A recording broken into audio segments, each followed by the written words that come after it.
Hello everyone. um, Hi. I'm this is so bad.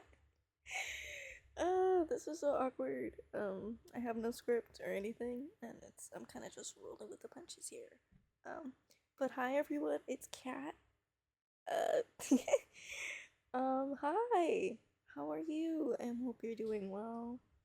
I hope you're having a great day slash night, whatever time is when you guys are in, or whatever time you're in. Um, Hi. I feel like the billionth time. Um, yeah. I am doing a reading thing, I guess. I'm reading a book, basically. I know I sound so all over the place, but, you know, yeah. I am going to be reading a book. The book is called, This Is How You Lose the Time War by Amal El-Motar. I hope I'm pronouncing that right. And Max Gladstone. I hope I'm like speaking clearly because I don't know. Like I'll probably have to listen on how I'm talking while I'm editing and then see. But I hope you guys can hear me properly and I'm speaking clearly and stuff. Before I start, this is something I wanted to do for like not a while per se, but like it's just something I wanted to do in case I can't find any scripts or anything. And I have a lot of IRL stuff coming up this week, so I probably wouldn't be able to record an audio.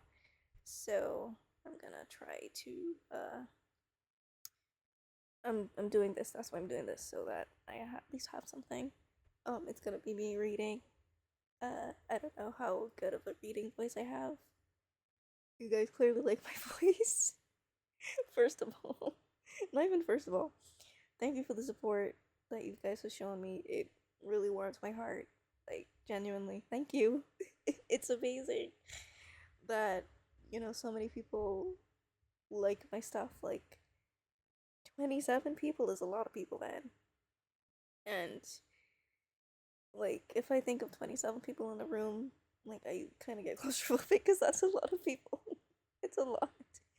So, um, thank you for the support. It's crazy that people actually like my voice because, oh my god, I'm gonna just keep ranting, aren't I?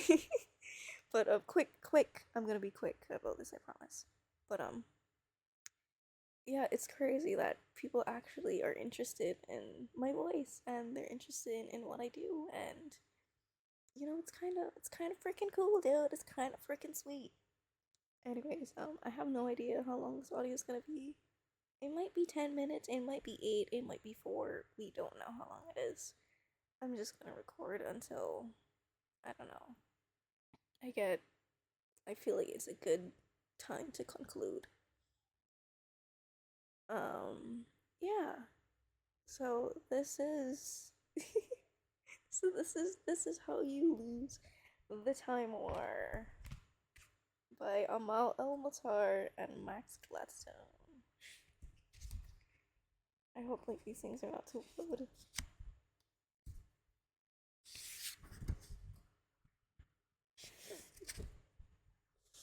And also, I don't know if I have a good reading voice. I'm so nervous about this. This is literally me before I record every single audio. Anyway, hi, I'm Kat, and this is me reading This Is How You Lose the Time War.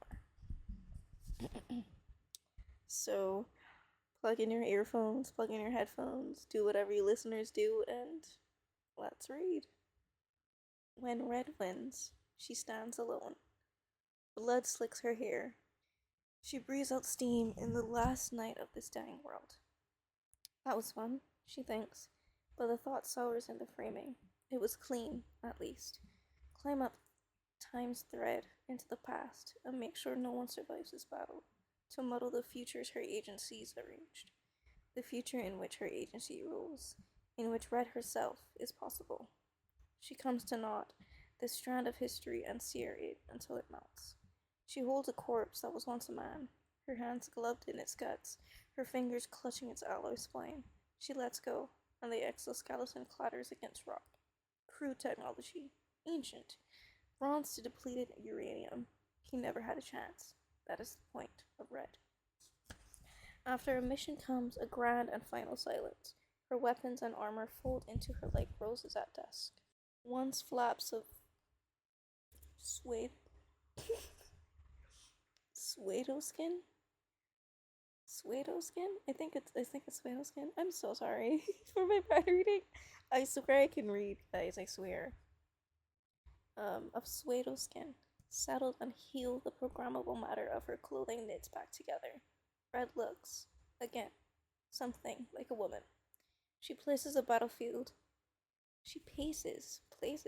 She paces the battlefield, seeking, making sure. She has won. Yes, she has won. She is certain she has won. Hasn't she? Both armies lie dead. Two great empires broke themselves there, each a reef to the other's hull. That is what she came to do. From their ashes, others will rise, more suited to her agency's ends. And yet, there was another on the field, no groundling like the time-moored corpses mounded by her path, but a real player, someone from the other side. Few of Red's fellow operatives would have sensed that opposing presence. Red knows only because she. What? Can I read? Red knows only because Red is patient, solitary, careful. She studied for this engagement. She modeled it backwards and forward in her mind. When ships were not where they were supposed to be, when escape pods that should have been fired did not, when certain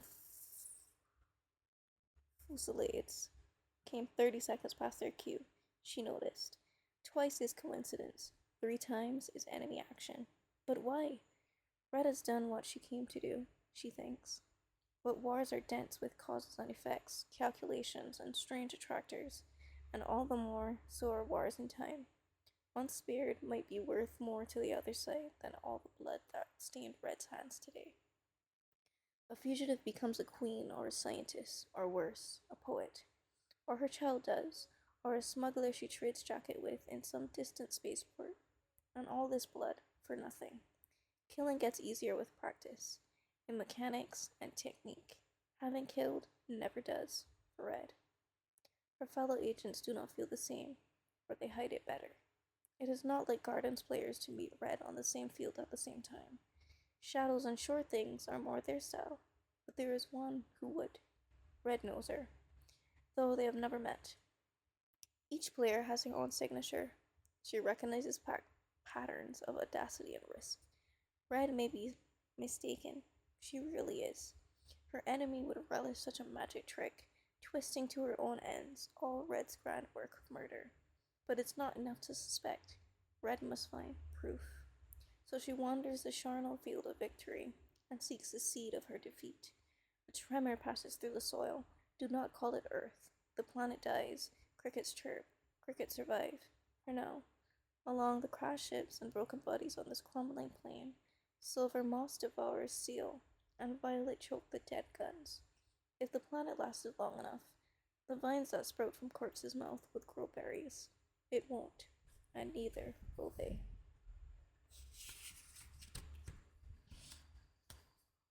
On a span of blasted ground, she finds the letter.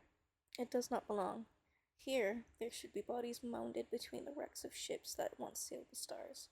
Here, there should be the death and dirt and blood of successful op. There should be moons disintegrating overhead, ships aflame in orbit. There should not be a sheet of cream-colored paper, clean save a single line in a long, trailing hand, burned before reading. Red likes to feel. It's a fetish. Now she feels fear and eagerness. She was right. She searches shadows for her hunter, her prey. She hears infrasonic ultrasound. She thirsts for contact, for a new, more worthy battle. But she is alone with the corpses, and the splinters, and the letter her enemy left. It is a trap, of course. Lines curl through eye sockets, twine past shattered portholes. Rust flakes fall like snow. Metal creaks, stress, and shatters. It is a trap. Poison would be crude, but she smells none. Perhaps a new virus in the message to subvert her thoughts, to seed a trigger, or merely to taint Red with suspicion in her commandant's eyes. Perhaps, if she reads this letter, she will be recorded. Messed up the word. She will be recorded, exposed, blackmailed for use as a double agent. The enemy is insidious. Even if this is but the opening gambit, by reading it, Red risks Commandant's wrath if she is discovered, risks seeming a traitor, be she never so loyal. The smart and cautious play would be to leave, but the letter is a gauntlet thrown, and Red has to know. She finds a lighter in a dead soldier's pocket, flame catch in the depths of her eyes, sparks rise, ashes fall, and letters form of the paper, in that same long, trailing hand. Red's mouth twists, a sneer, a mask, a hunter's grin. The letter burns her fingers as the signature takes shape. She lets its cinders fall. Red leaves then, mission failed, and accomplished at once, and she climbs down thread toward home, to the braided future her agency shapes and guards. No trace of her remains save cinders, ruins, and millions dead. The planet waits for its end. Vines live, yes, and crickets, though no one's left to see them but the skulls. Rain clouds threaten, lightning blooms, and the battlefield goes monochrome. Thunder rolls. There will be rain tonight. So, to stick to to slick. Why is that so hard to say? To slick the glass that was the ground, if the planet lasts so long. The letter's cinders die. The shadow of a broken gunship twists. Empty, it fills. A seeker emerges from that shadow, bearing other shadows with her.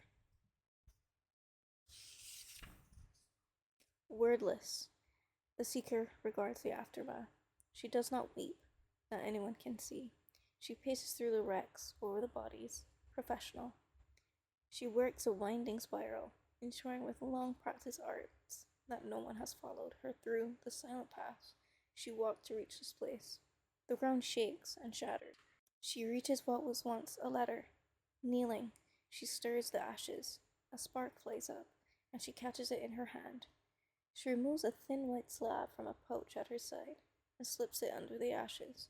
Spreads some thin against the white. Removes her gloves and slits her finger.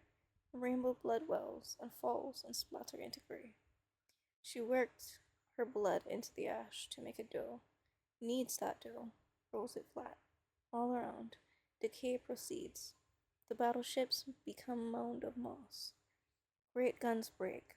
She applies jeweled lights and odd sounds. She wrinkles time. The world cracks through the middle. The ash becomes a piece of paper with sapphire ink in a tiny hand at the top. This letter was meant to be read once, then destroyed. In the moments before the world came apart, she reads it again. Look on, my world, ye mighty and despair. A little joke. Trust that I have accounted for all variables of irony. Though I suppose, if you're unfamiliar with oh my gosh, that's a long word. With over-anthologized works of the early Strand 6th and 19th century, the joke's on me. I hoped you come.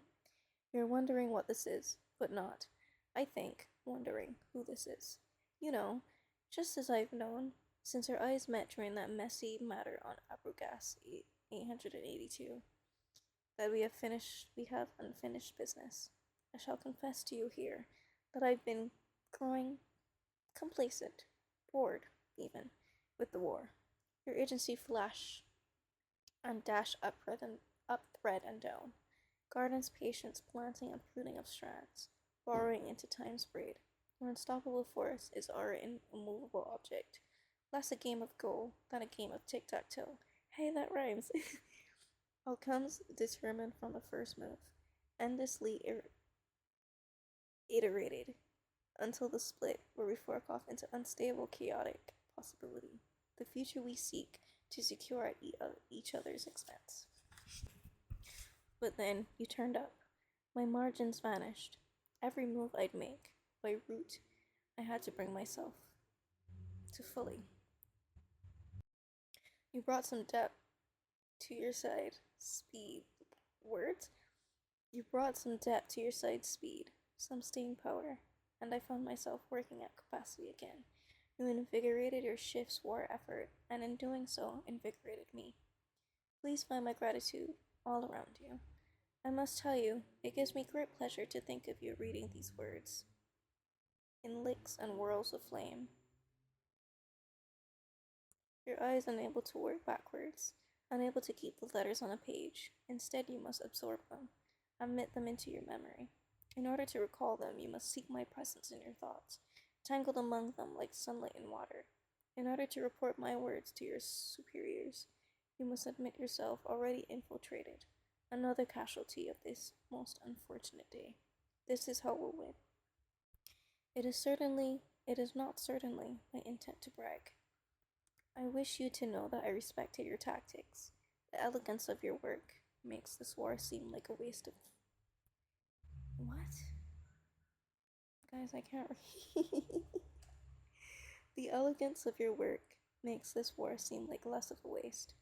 Speaking of which, the hydraulics in your spherical flanking gambit were truly superb.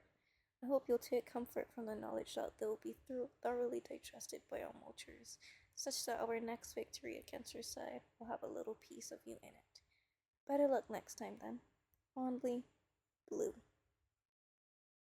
And we are currently at 17 minutes. So, I think I'm gonna end it here because this is really long. I think this is like gonna be my longest video yet. And it's literally me trying to read properly. um Anyways, I hope you enjoyed. Thank you for listening. Please let me know, what do you think if you want another episode, God forbid. But yeah, please let me know. Thank you guys for listening. Hope you enjoy. Have a good great have a good great what? Have a great day, have a great night. And I'll see you in the next audio. Bye.